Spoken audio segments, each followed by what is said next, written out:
Hi everyone, welcome to Infinite Women. I'm Allison, and today I wanted to tell you about Tatsu'uma Kiyo, who built her family's sake-making business into an empire in 1800s Japan. Now, this is an excerpt from my book, The View from the Hill, Women Who Made Their Mark After 40, so I'll link that below if you'd like to check it out. The Tatsu'uma house had been making sake since 1662, becoming one of the largest brewers in the city of Nishinomiya, which became known for the industry.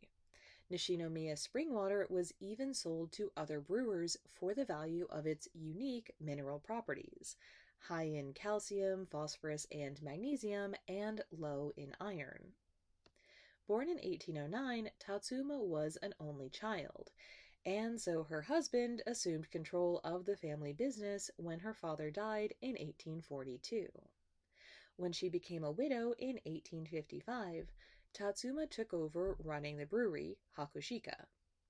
Although she was in her mid-30s when she inherited, and indeed had been largely managing things behind the scenes since her father's death, she would run the business until 1897, well into her 80s. In this time, Tatsu'uma built the family brewery into a sake empire. By 1894, Hakushika was producing 22,000 koku a year, almost 4 million liters, and was 3 times larger than its nearest competitor.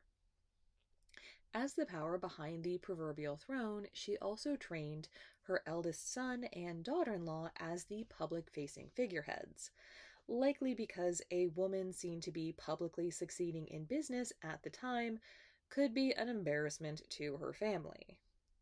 In an era where women were restricted from entering breweries, she was as knowledgeable about the industry as anyone in Nishinomiya by the time she married at age 21. Yet, due to the sexism of the time, she still had to rely on a brewmaster to oversee the actual production, and a male deputy for business matters like certain negotiations. She chose a boy of 13 for the latter role, elevating him from his position as kitchen boy and training him in all areas of the business. As for her own children, which numbered somewhere between 6 and 12, she married them off with the strategy of Queen Victoria if she'd been a businesswoman. Some of her sons and daughters were married out to other brewing houses, while others, along with grandchildren, were sent to establish branch houses, or bunke, for Hakushika. And so she grew an empire, diversifying her holdings and embracing new technologies. In the 1840s, she expanded into exchange and finance to protect the business from price instabilities. This section of the enterprise would allow customers to exchange Edo gold for Osaka silver, and provide a safety net in case of disaster, such as occasions when things like fire, shipwreck, or bacterial contamination destroyed large quantities of sake. She also provided money lending services to other brew houses, and those that defaulted on their loans would find their properties added to her ever-growing company. She also built a shipping arm, exporting massive amounts of sake to Edo and beyond, as well as other products like rice, salt, and coal.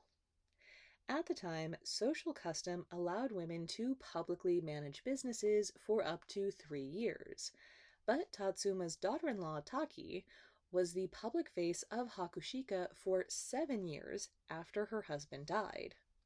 Tatsuma's granddaughter Tama became the first brewer to market sake in Taiwan in 1895, taking advantage of the Japanese occupation after the First Sino-Japanese War. Tatsu'uma herself died in 1900, only a few years after retiring in her 80s, having lived to see a new century. She had built her family's brewing house into the largest brewer and shipper of sake, one of the company's biggest industries. Join us next time on Infinite Women, and remember, well-behaved women rarely make history.